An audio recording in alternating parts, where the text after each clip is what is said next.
What's going on, guys? I'm TooSaucery, and this is my 100 dungeon run series, where I complete the same dungeon 100 times throughout the week, and then report back to you guys my findings, any little tips or tricks I may come across while doing this, and just my overall opinion of the dungeon. This week, I'm running Ragefire Chasm. Chasm? Whatever. Anyways, let's just get right into this.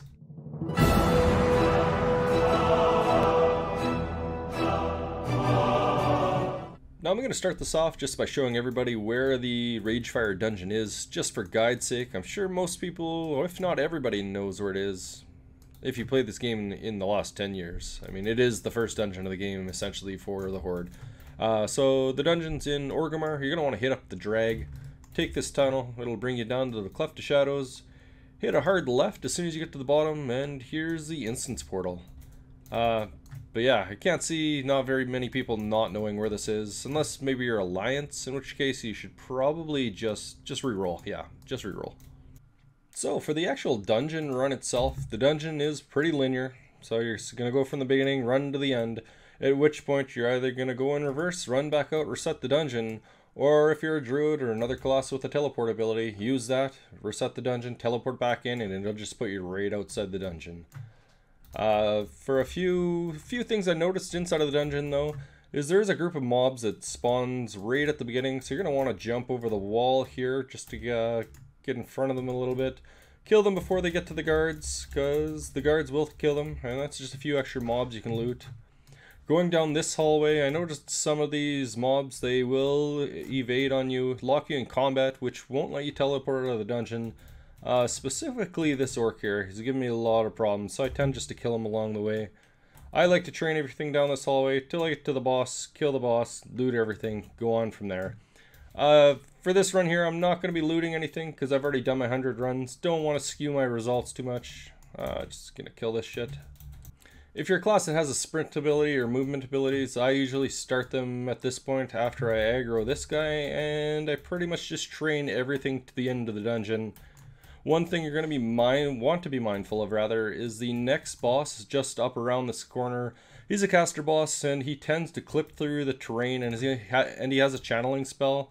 Once he starts channeling, and if he's inside the terrain, pretty annoying, because you're going to have to wait for him to finish that. So I just kill him right where he is, I'll loot him there, and then move along to the next room. This room is a bunch of zigzag bridges, so I start by taking a left. I will grab this next back here, go along the outside, come back up through the middle as you're seeing here, and then hit this boss with a ranged attack. Then when you run by him, just obviously you're going to want to loot what you can, come back across this way, and then loop back over. That'll allow you to pick up everything in this room without backtracking at all. Very important because you don't want to spend much time in here. It's a very boring dungeon to begin with. Upside to it, though, is it really only takes you about 3 minutes a run, roughly. That's teleporting out, coming back, resetting, all of that. The last room of the dungeon's right here. Boss is going to jump out, grab him, just wait for everything to line of sight at the wall here, at which point you're going to kill it all and collect your loot. Rinse and repeat, you're good to go. So this is the part of the video where you get to find out if I wasted my time by doing 100 Ragefire runs or not. Started the dungeon with 0 gold, ended with 4,512 gold from vendor trash and just selling any green quality gear that I did not feel like would sell very well for transmog, had little value, or just a very poor sell-through rate. I ended up keeping 54 green quality items to sell for transmog, however. A lot of it's just 100 to 300 gold items, don't really keep anything lower than that. Like I said, a lot of 100 gold to 300 gold items, some 700 gold here. Got a few higher priced ones, like these veteran gloves, 3,500 currently for min buyout, 2,700 market value. Burnt leather chest, 1,400. Simple blouse, 34. There's a few decent things in here, but large majority of it is just going to be smaller selling things, which do sell, so worth posting it in my opinion. Also ended up getting 13 patterns. As far as patterns go, anything that's worth under 50 gold, I just sell to the vendor, learn it on one of my profession characters, because anything lower than 50 gold just not worth your time in my opinion. However, I did get a swiftness potion pattern. That's worth 1800 gold market value.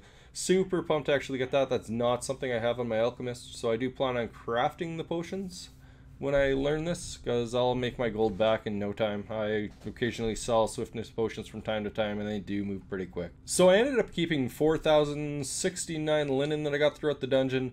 Doesn't really hold much of value at 3 silver, 33 copper each, but if you have a tailoring character, send it to your tailor. Craft shirts, low level tailoring gear.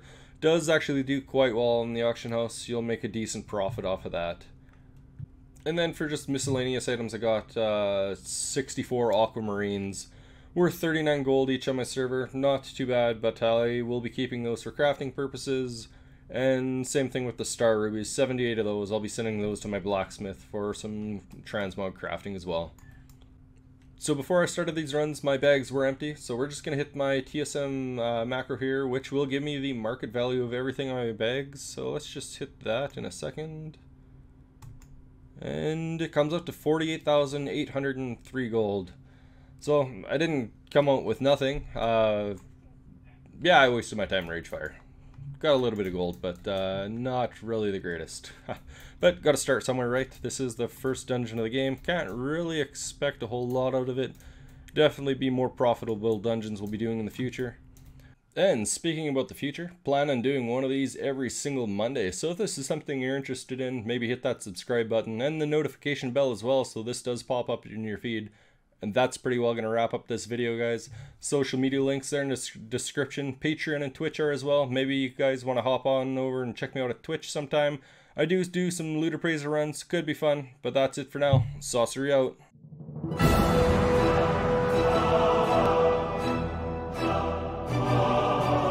Drop the barbaric loincloth, the ceremonial leather loincloth, and the aboriginal.